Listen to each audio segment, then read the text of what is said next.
Swaraj news కి స్వాగతం. Bulletin లో ముందుగా హెడ్లైన్స్.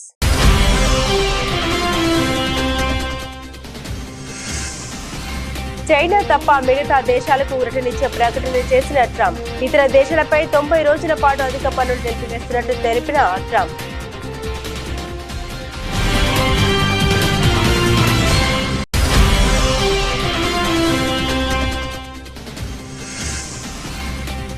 శాంతి స్థిరత కోసం భారత్తో కలిసి పనిచేస్తాం. తమ సైన్యం సిద్ధంగా ఉందని ప్రకటించిన చైనా.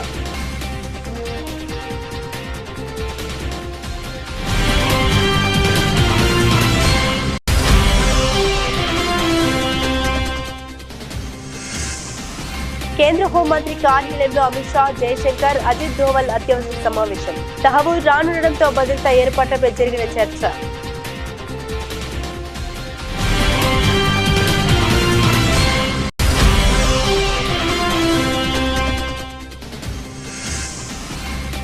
హెచ్సీ భూములపై కొండా ఇంట్లో బీజేపీ ఎంపీల భేటీ. తప్పు చేసిందే బీఆర్ఎస్ నేతలు అంటూ మండిపడ్డ ఎంపీ రఘునందన్ రావు.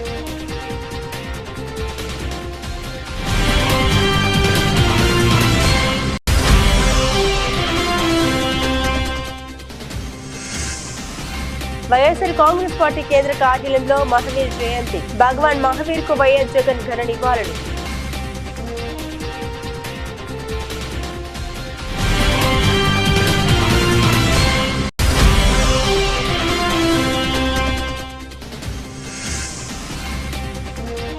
వెలుగొండ ఆయకట్టుకు వచ్చే ఏడాది జూన్ నుండి నీరివ్వాలి. అధికారులను ఆదేశించిన మంత్రి నిమ్మల రామనాయుడు.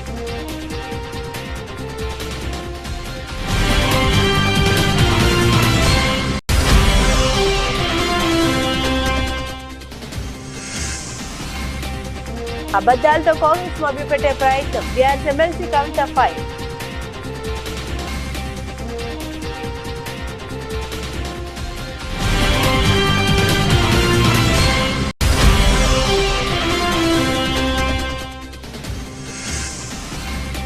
దాష్టికాలపై వైఎస్ జగన్ పోరాటం ముమ్మాటికి సరైనది. మాజీ మంత్రి అంబటి రాంబాబు స్పష్టీకరణ.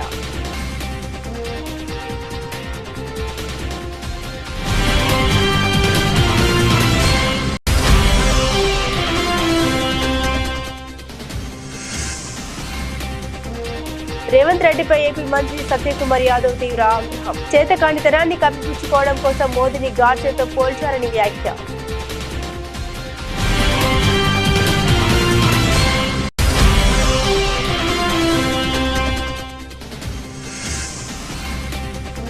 కన్నప్ప విడుదల తేదీని ప్రకటించిన makers. Movie release date poster ను ఆవిష్కరించిన యూపీ సీఎం.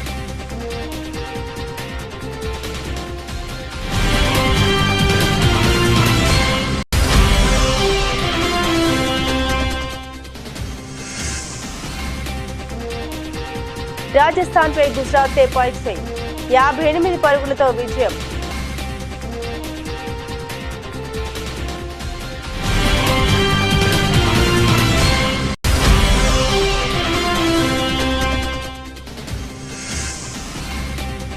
స్వల్పంగా పెరిగిన బంగారం ధర.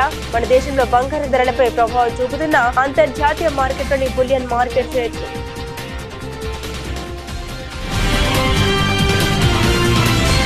చైనాతో టారిఫ్ వార్ కొనసాగుతున్న నేపథ్యంలో అమెరికా అధ్యక్షుడు డొనాల్డ్ ట్రంప్ 2 కీలక ప్రకటనలే చేశారు.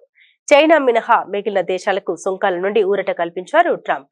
చైనాపై అమెరికా 104% పన్ను విధించింది. ప్రతిగా చైనా కూడా అమెరికా దిగుమతులపై 34%గా ఉన్న పన్నును 84%కి పెంచింది. దీంతో ఇరు దేశాల మధ్య వాణిజ్య యుద్ధం తీవ్ర స్థాయికి చేరుకుంది. అమెరికా ఉత్పత్తులపై చైనా సుంకాల పెంపును తీవ్రంగా పరిగణించిన ట్రంప్ చైనా ఉత్పత్తులపై ఉన్న 104% పన్నును 125%కి పెంచినట్లు తన social media platform truth social ద్వారా వెల్లడించారు.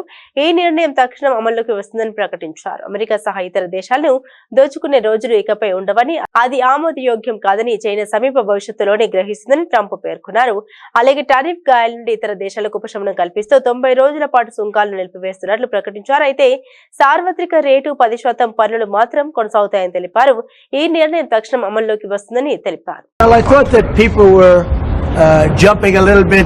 Out of line, they were getting yippy, they were getting a little bit yippy, a little bit afraid, unlike these champions. because we have a big job to do. No other president would have done what I did. No other president. I know the presidents, they wouldn't have done it. And it had to be done. What was happening to us on trade, not only with, if you look at it, not only with China, but China was by far the biggest abuser in history, and others also, but somebody had to do it. They had to stop because it was not sustainable. Last year, China made $1 trillion off trade with the United States. That's not right. And now I've reversed it. It's for a short period of time, but we made $2 billion. We're making now $2 billion a day. And somebody had to do it.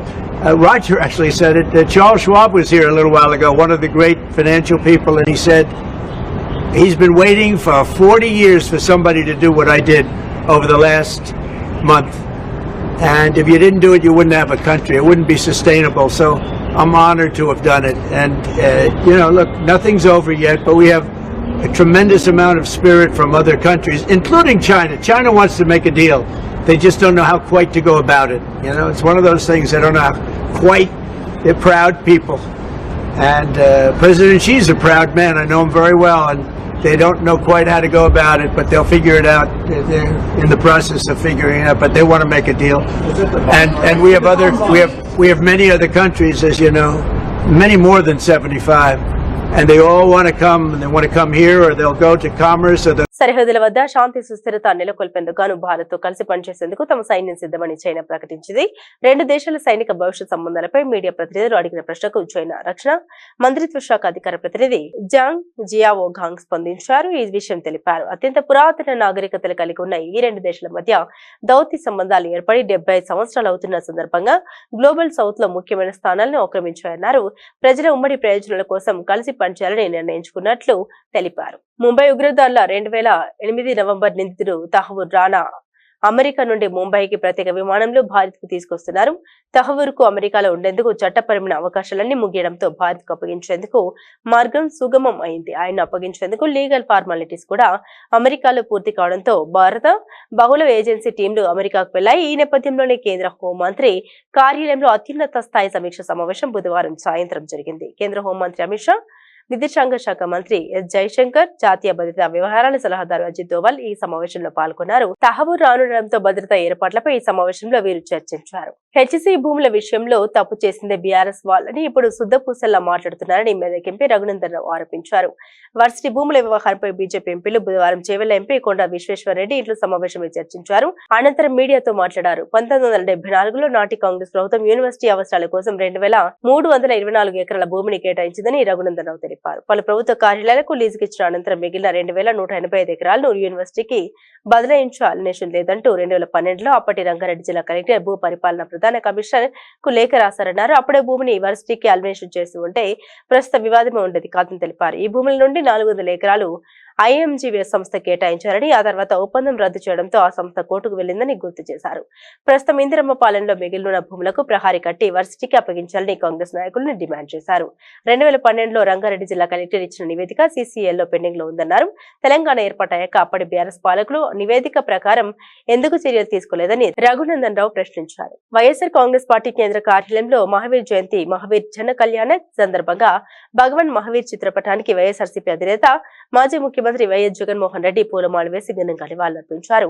ఈ కార్యక్రమంలో YSR Congress parliamentary party నేత YV Subba Reddy, MLC Leela Appireddy, మాజీ MLA Chevireddy Bhaskar Reddy, YSRCP ప్రధాన కార్యదర్శి SP Satish Kumar Reddy, Jain welfare corporation మాజీ chairman Manoj Kothari, Jain Samaj మాజీ అధ్యక్షుడు సుక్రాజీ పౌలముత, Jain Samaj secretary Pannalal ji, Jain Samaj committee member Vikram Bhandari, Jain Samaj మాజీ ఉపాధ్యక్షుడు మోహన్ లాల్ కొఠారి తదితరులు ఉన్నారు.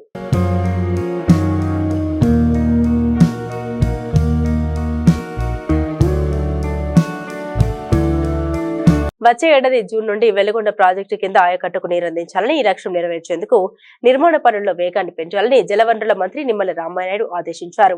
సచివాలయం నుండి ఇంజనీరింగ్ అధికారులతో వీడియో కాన్ఫరెన్స్ నిర్వహించారు. సీఎం చంద్రబాబు నిర్దేశం మేరకు ప్రాజెక్టులో మిగిలిపోయిన పనులన్నింటినీ పూర్తి చేయాలని, దీనిపై ప్రత్యేక శ్రద్ధ పెట్టాలని స్పష్టం చేశారు. 1000 కోట్ల విలువైన పనులు మిగిలి ఉండగా ఎన్నికల ముందు జగన్ హడావుడిగా ఉత్తుత్తి ప్రారంభోత్సవం చేసి ప్రజల్ని మోసగించారని ధ్వజమెత్తారు.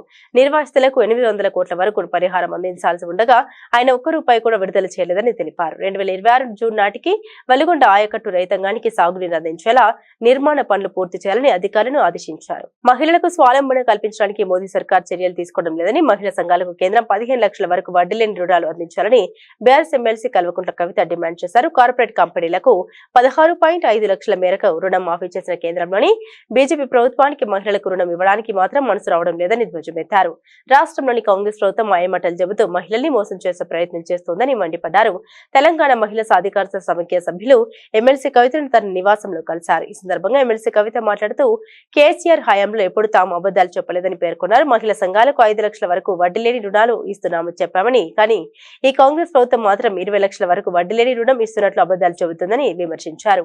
కాంగ్రెస్ ప్రభుత్వం కూడా 5 లక్షల మేరనే వడ్డీ లేని రుణాలు ఇస్తుందని, కానీ అబద్దాలు చెప్పి మహిళల్ని మభ్యపెడుతుందని ధ్వజమెత్తారు. ఒక్క మహిళల విషయంలో ఇంతవరకు రూపాయి ఇయ్యలే, ఇచ్చిరా? అదే అక్కడ పెద్ద పెద్ద వ్యాపారవేత్తలు బ్యాంకులను మొత్తం లూటీ చేసి లోన్లు ఎగబెడితే 16.5 లక్షల కోట్ల రుణము మాఫీ చేసి, వాళ్ళు ఎక్కువ మంది కూడా లేరు, 15-20 మంది ఉన్నారు అంతే. అదానీలు అంబానీలు ఆ స్థాయిలో ఉన్నోళ్ళు ఒక 15 నుంచి 150 మంది వరకు ఉన్నారు. వాళ్లకు మాఫీ చేసిన రుణము 16.5 లక్షల కోట్లు. మనం ఇవాళ నేను మీ అందరి సమ్మతితోనే నేనేం అడుగుదాం అనుకుంటున్నా అంటే, కేంద్ర ప్రభుత్వాన్ని 5 లక్షల రూపాయలు రాష్ట్ర ప్రభుత్వం వడ్డీ లేని రుణం ఇస్తుంది కదా, మిగతా 15 లక్షలకు కేంద్ర ప్రభుత్వాన్ని ఏమందాం? వాజిబే కదా నేను అడిగేది, వాజిబే. ఇప్పుడు ఎక్కువ కూడా కాదు, అది 1500 కోట్లేమో అవుతుంది మొత్తం సంవత్సరానికి. అది కేంద్ర ప్రభుత్వం ఇవ్వచ్చు కదా. నిజంగా ఆడబిడ్డల మీద ప్రేమ ఉంటే, నిజంగా ఏదో చేయాలనుకుంటే ఎందుకు ఇవ్వద్దు కేంద్ర ప్రభుత్వం? ఏమి ఇచ్చింది మనకి ఇప్పటివరకు మహిళలకు కేంద్ర ప్రభుత్వం? డైరెక్ట్ ఏమని ఇచ్చిందా? మళ్ళీ నిన్న కూడా గ్యాస్ సిలిండర్ ధర 50 రూపాయలు పెంచేసారు. అవునా కదా? ఎందుకు పెంచుతారో అర్థమవుతలేదు. అక్కడనేమో ఇంటర్నేషనల్ మార్కెట్లో రేట్లు తగ్గుతున్నాయి, వీళ్ళేమో పెంచుతున్నారు. ఎందుకు పెంచుతున్నారు అంటే, మా మోడీ ఇంత గొప్పోడు అంత గొప్పోడు అంటారు. ఎంత గొప్పోడైతే మాకేంది భయ్, ఇంటికి 50 రూపాయలు పెన్షన్ మాకు టెన్షన్ పెడుతురు కదా. నేననేది ఏంటంటే, కేంద్ర ప్రభుత్వం డైరెక్ట్గా ఇంతవరకు ఆడబిడ్డలకి రాష్ట్రంలో అధికార పార్టీ నేతలు కొందరు పోలీసులు కలిసిపోయి ప్రజాస్వామ్యాన్ని కొను చేస్తూ ఉంటే చూస్తూ ఊరుకోమంటారా అని మాజీ మంత్రి వైఎస్ఆర్సీపీ గుంటూరు జిల్లా అధ్యక్షుడు అంబటి రాంబాబు కూటమి ప్రభుత్వాన్ని ప్రశ్నించారు. తాడపల్లి వైఎస్ఆర్సీపీ కేంద్ర కార్యాలయంలో మీడియాతో మాట్లాడుతూ, కాపాడాల్సిన వారే ఆ చట్టాన్ని ఉల్లంఘిస్తుంటే మౌనంగా ఉండమంటారా? వ్యవస్థల వైఫల్యం కళ్ల ముందే కనిపిస్తుంటే ప్రజాస్వామ్యాన్ని మనగడనే ప్రశ్నిస్తుంటే ఒక ప్రజా నాయకుడిగా జగన్ తలదించుకొని వెళ్లిపోవాలని అంటారా అని కూటమి సర్కార్ నిలదీశారు. ఇలాంటి పరిణామాల వల్లే రామగిరిలో లింగమయ్య హత్య జరిగిందని, ఇటువంటి దాష్టికాలు చేస్తున్న ప్రభుత్వ పెద్దలకు కొమ్ము కాస్తున్న అధికారులపై వైఎస్ జగన్ పోరాటం ముమ్మాటికి సరైందేనని స్పష్టం చేశారు. ప్రజల పక్షాన ఆయన ప్రశ్నించడంతో కూటమి సర్కారు ఉలికి పడుతుందని తెలిపారు. ఎవరైతే చట్ట ప్రకారం వ్యవహరించరో, ఎవరైతే తెలుగుదేశానికి కొమ్ము కాస్తారో, ఎవరైతే చట్ట వ్యతిరేకంగా కాకి డ్రెస్ లో ఉండి ప్రవర్తిస్తారో, ఎవరైతే బియాండ్ డ్యూటీస్ చేస్తారో వాళ్లకు శిక్షించక తప్పదు. న్యాయస్థానాల ముందు, చట్టం ముందు బట్టలు ఊడదీయటం ఖాయం. అంటే డ్రెస్ విప్పి బయట నుంచోబెట్టడం ఖాయం అనేది గుర్తుపెట్టుకోండి. I'm repeating that is our policy. మేమేం భయపడాల్సిన పని లేదు. ధర్మం కోసం పోరాడుతున్నటువంటి వ్యక్తి జగన్మోహన్ రెడ్డి గారు. తప్పు చేసిన వారిని శిక్షిస్తాం. శాశ్వతంగా ఈ ప్రభుత్వమే ఉండదు. గతంలో కూడా అనేక సందర్భాల్లో చూశాం. మా ప్రభుత్వం మళ్ళా వస్తుంది, అధికారంలోకి వస్తాం. ఇవాళ తప్పు చేసిన ప్రతి వ్యక్తిని కూడా శిక్షిస్తాం చట్టపరంగా అని చెప్తే తప్పంట. దానికి ఏదేదో మాట్లాడుతున్నారు. హోంమంత్రి గారు వచ్చి మాట్లాడుతున్నారు. హోంమంత్రి గారు ఇష్టం వచ్చినట్టు మాట్లాడుతున్నారు. సరే, హోంమంత్రి గారు మాట్లాడటంలో నెంబర్ 1 లేదు, దానిలో అనుమానం లేదు. మైక్ ముందు నెంబర్ 1గా మాట్లాడతారు. చివరికి ఎస్ఐని కూడా ట్రాన్స్ఫర్ చేసే పవర్ లేదు దానికి. హోంమంత్రి గారికి చెప్తున్నా, సరే హోంమంత్రి గారికి చెప్పడం అనవసరం, అంతా చూస్తున్న లోకేష్ గారికి చెప్తున్నా, మీ ఇష్టం వచ్చినట్టుగా పోలీసు రాజ్యం చేయాలని ప్రయత్నం చేస్తే రోజులు ఎప్పుడు ఒకలాగా ఉండవు. రోజులు మారతాయి. ఇవాళకు 11 మాసాలైంది. కాలం కరిగిపోతా ఉంది. తరువాత మీ పరిస్థితి ఏంటో ఒకసారి ఆలోచించుకోమని కూడా ఈ సందర్భంగా నేను మనవి చేస్తున్నా. అధికారం ఉందని పోలీసుల్ని అందరినీ నేను అన్ను. మోస్ట్ ఆఫ్ ది పీపుల్ చాలా సీరియస్ గా, సిన్సియర్ గా ఉండేవాళ్ళు ఉన్నారు. కానీ అలాంటి వాళ్ళకి పోస్టింగ్లు ఉండవు. ఎవరికంటే పోస్టింగ్లు? మీరు ఏం చెప్తే అది చేసే వాళ్ళకి పోస్టింగ్లు ఉంటాయి. ఎంపీపీలు బెదిరించే వాళ్ళకి పోస్టింగ్లు ఉంటాయి. లేదు, ఎమ్మెల్యేలు బెదిరించే వాళ్ళకి పోస్టింగ్లు ఉంటాయి. అడ్డగోలుగా కేసులు పెట్టే వాళ్ళకి పోస్టింగ్లు ఉంటాయి. ఏంటండి దారుణం నాకు అర్థం కాదు. కంప్లైంట్ ఇవ్వడానికి వెళ్తే కంప్లైంట్ తీసుకున్న సందర్భాలు ఉన్నాయా? కంప్లైంట్ ఇవ్వడానికి వెళ్ళి కేసులు పెట్టారు ఈ 11 మాసాల్లో. ఉదాహరణ నేను ఇచ్చా 5 కంప్లైంట్లు, ఒక్క రిజిస్టర్ చేయలే. ఇప్పుడు చేశారులే 4. రిట్ ఆఫ్ మ్యాండమస్ కోర్టులో వేసిన తర్వాత 4 రిజిస్టర్ చేశారు. నేను వెళ్ళి అడిగా కోర్టుకు వెళ్ళక ముందు, ఎందుకు మీరు ఈ కేసు రిజిస్టర్ చేయలేదు అని అడిగా. బిఎల్ చదువుకున్న వ్యక్తిని, ప్రాక్టీస్ చేయకపోవచ్చు, మాజీ మంత్రిని, 2 పర్యాయాల శాసనసభ్యుడిగా ఉన్నటువంటి వ్యక్తిని పోలీస్ స్టేషన్ ముందుకు వెళ్లి నేను ఇచ్చిన కంప్లైంట్ ని ఎందుకు మీరు రిజిస్టర్ చేయలేదని అడిగితే నా మీద కేసు పెట్టారు. ఏం చెప్పాలి ఇంకా? ఇది ఏ రాజ్యం? ఇది పోలీసు రాజ్యం కదా? పోలీసులు తప్పు చేయటం లేదా? పోలీసులు ధర్మంగా వ్యవహరిస్తున్నారా? పోలీసులు చంద్రబాబు చెప్పినట్టు, లోకేష్ చెప్పినట్టు చేస్తున్నారా లేదా? అక్కడ దాకా ఎందుకండి? డీజీపీ గారిని పర్మిషన్ అడిగా, మేము వస్తామండి, కలుస్తామండి అని వంశీని అరెస్ట్ చేసినప్పుడు 15 నిమిషాల్లో రమ్మన్నారు, వెళ్ళాం, మా ముందు వెళ్ళిపోయాడు. రికమెండేషన్ ఎవరికి ఇవ్వాలి అంటే ఏమో మాకు తెలియదండి అన్నారు. That is the situation in Andhra Pradesh. Police వ్యవహరిస్తున్న తీరది. ఇలా వ్యవహరిస్తున్నటువంటి పోలీసుల మీద ఖచ్చితంగా కఠిన చర్యలు తీసుకుంటాం, దానిలో సందేహం లేదు. బట్టలు ఊడదీసి నిలబెడతాం మాకు అధికారం వచ్చిన రోజున, దానిలో ఏం సందేహం లేదే.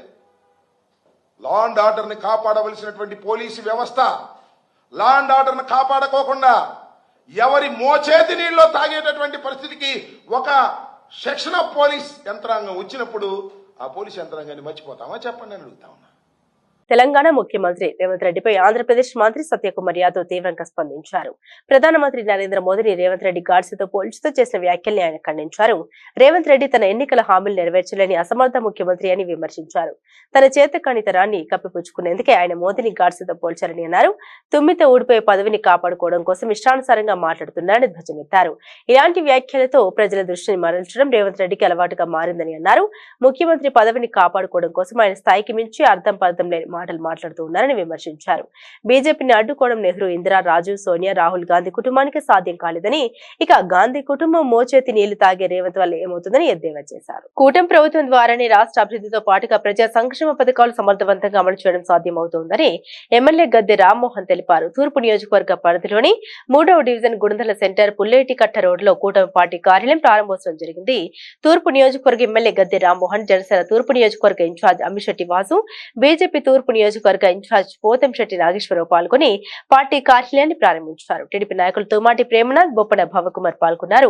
ఈ సందర్భంగా ఎమ్మెల్యే గద్దె రామ్మోహన్ మాట్లాడారు. 2024వ సంవత్సరంలో జరిగిన ఎన్నికల్లో 94% సీట్లను కూటమి పార్టీలు గెలుచుకుని చరిత్ర సృష్టించాయని తెలిపారు.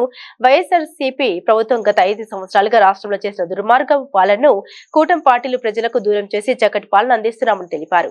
చక్కటి పాలన అందించడమే కాకుండా అభివృద్ధిలో రాష్ట్రాన్ని దేశంలోని మొదటి స్థానంలో ఉంచడానికి కూటమి ప్రభుత్వం ప్రయత్నిస్తోందన్నారు.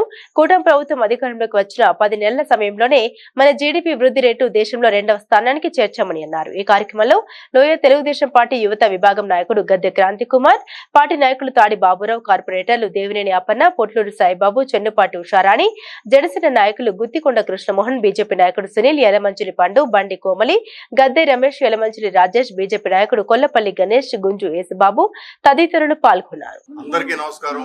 ఈ రోజు విజయవాడ తూర్పు నియోజకవర్గంలో కూటమి ఆఫీస్ ఏర్పాటు చేసుకోవడం జరిగింది. అందరికీ తెలుసు, ఈ రాష్ట్రంలో 2024 జరిగిన ఎన్నికల్లో భారతదేశంలోనే కనీ విని ఎరగని రీతిలో 94% సీట్లు గెలుచుకొని ఒక చరిత్ర సృష్టించడం జరిగింది.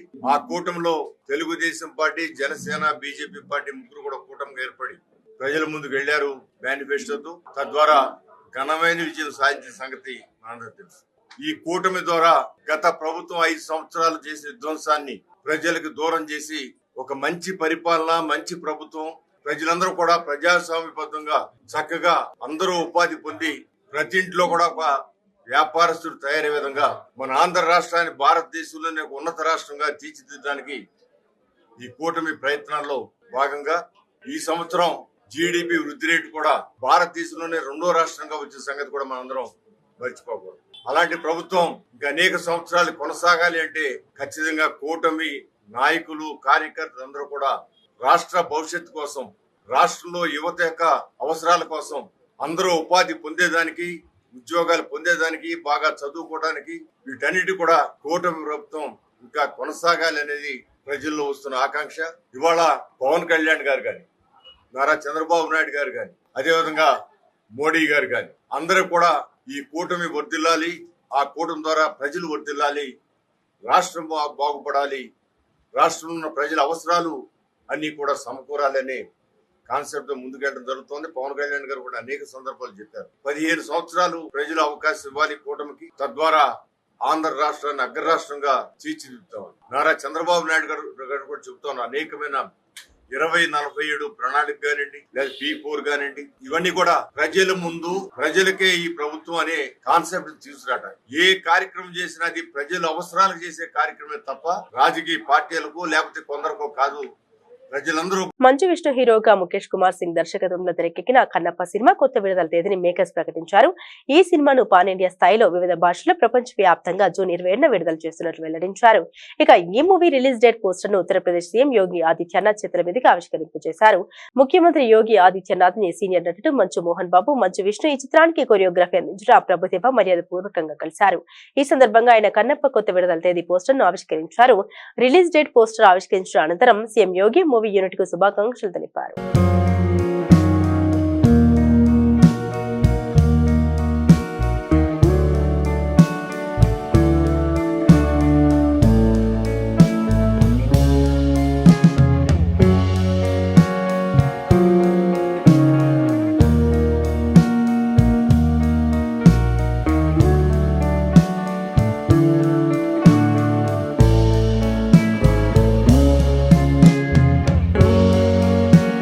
ఐపీఎల్ లో గుజరాత్ టైటాన్స్ జట్టు తిరుగులేని విజయాలతో దూసుకుపోతుంది. గత రాత్రి అహ్మదాబాద్ లోని నరేంద్ర మోదీ స్టేడియంలో రాజస్థాన్ రాయల్స్ తో జరిగిన మ్యాచ్ లో 58 పరుగుల తేడాతో విజయం సాధించి వరుసగా 4వ విజయాన్ని తన ఖాతాలో వేసుకుంది. బ్యాటింగ్, బౌలింగ్, ఫీల్డింగ్ విభాగాల్లో ఆధిపత్యం ప్రదర్శించిన గుజరాత్ జట్టు రాజస్థాన్ రాయల్స్ ను చిత్తు చేసింది.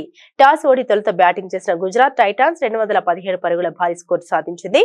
అనంతరం 218 పరుగుల భారీ లక్ష్యంతో బరిలోకి దిగిన రాజస్థాన్ రాయల్స్ మరో 4 బంతులు మిగిలి ఉండగానే 159 పరుగులకు ఆల్అౌట్ అయింది. కెప్టెన్ సంజు శాంసన్ 41 పరుగులు, రియాన్ పరాగ్ 26 పరుగులు చేశారు. చివరిలో షిమ్రాన్ హెట్మేయర్ బ్యాట్ తో భయపెట్టినప్పటికీ జట్టుకు విజయాన్ని మాత్రం అందించలేకపోయారు.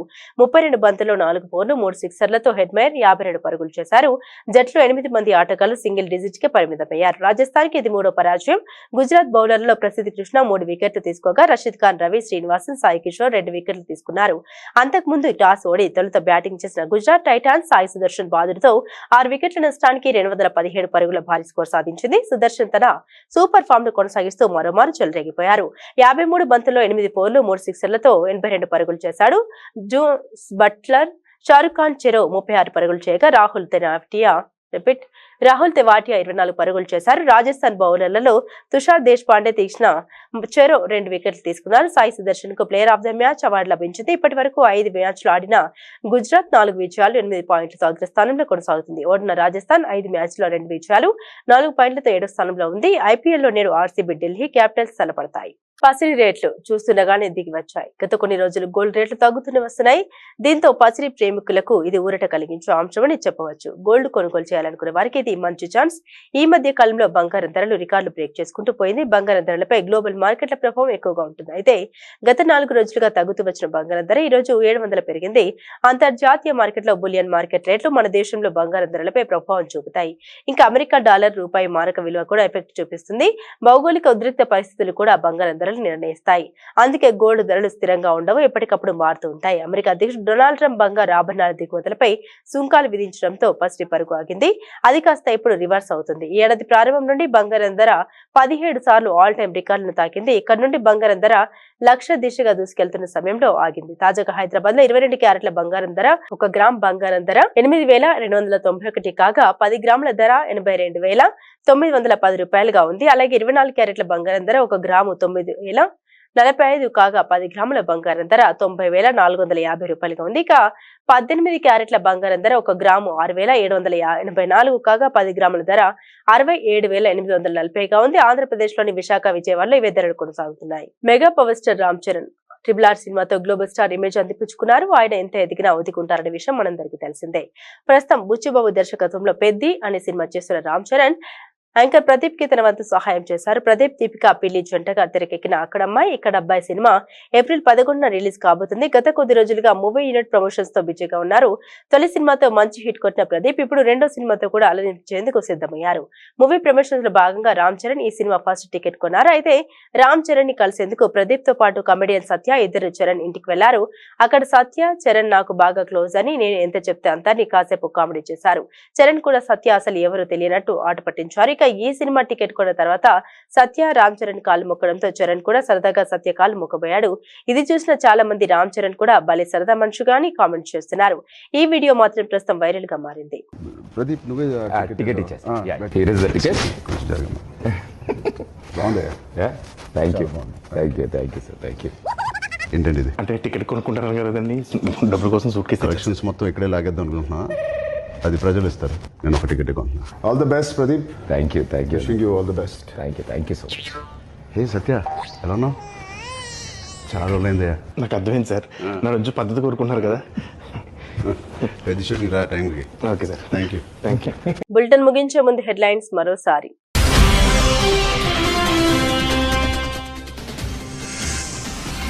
చైనా తప్ప మిగతా దేశాలకు ఊరటనిచ్చే ప్రకటన చేసిన ట్రంప్. ఇతర దేశాలపై 90 రోజుల పాటు అధిక పన్నులు నిలిపివేస్తున్నట్టు తెలిపిన ట్రంప్.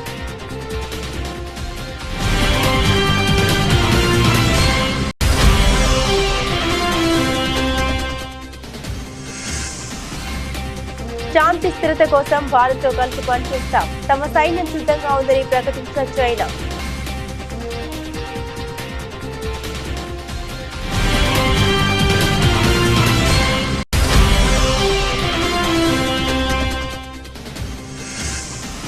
కేంద్ర హోంమంత్రి కార్యాలయంలో అమిత్ షా, జయశంకర్, అజిత్ దోవల్ అత్యవసర సమావేశం. తహవూర్ రానుండడంతో భద్రతా ఏర్పాట్లపై జరిగిన చర్చ.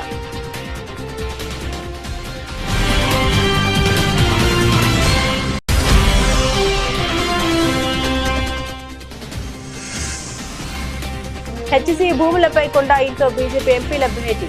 తప్పు చేసిందే బీఆర్ఎస్ నేతలు అంటూ మండిపడ్డ ఎంపీ రఘునందన్ రావు.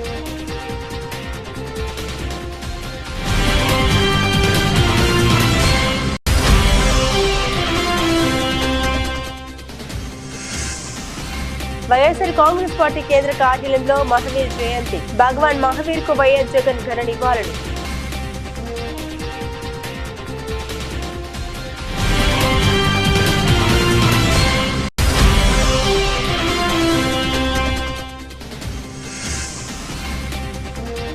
వెలుగొండ ఆయకట్టుకు వచ్చే ఏడాది జూన్ నుండి నీరివ్వాలి. అధికారులను ఆదేశించిన మంత్రి నిమ్మల రామనాయుడు.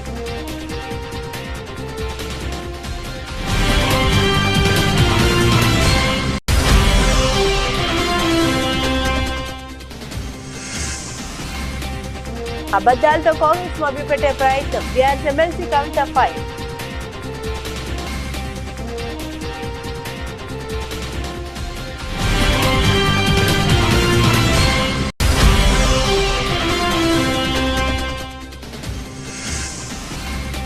దాష్టికాలపై వైఎస్ జగన్ పోరాటం ముమ్మాటికి సరైనదే. మాజీ మంత్రి అంబటి రాంబాబు స్పష్టీకరణ.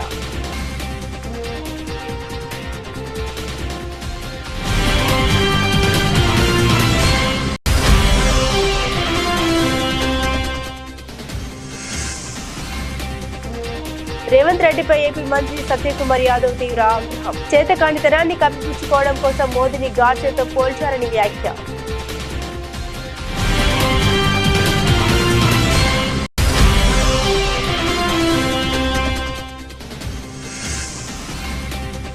కన్నప్ప విడుదల తేదీని ప్రకటించిన మేకర్స్. మూవీ రిలీజ్ డేట్ పోస్టర్ను ఆవిష్కరించిన యూపీ సీఎం.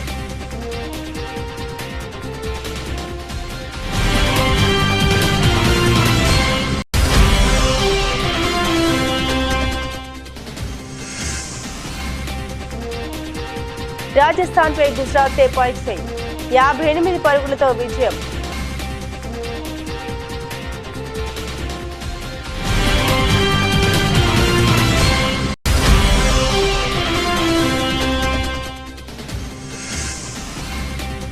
స్వల్పంగా పెరిగిన బంగారం ధర. మన దేశంలో బంగారం ధరలపై ప్రభావం చూపుతున్న అంతర్జాతీయ మార్కెట్లోని బులియన్ మార్కెట్ రేట్లు.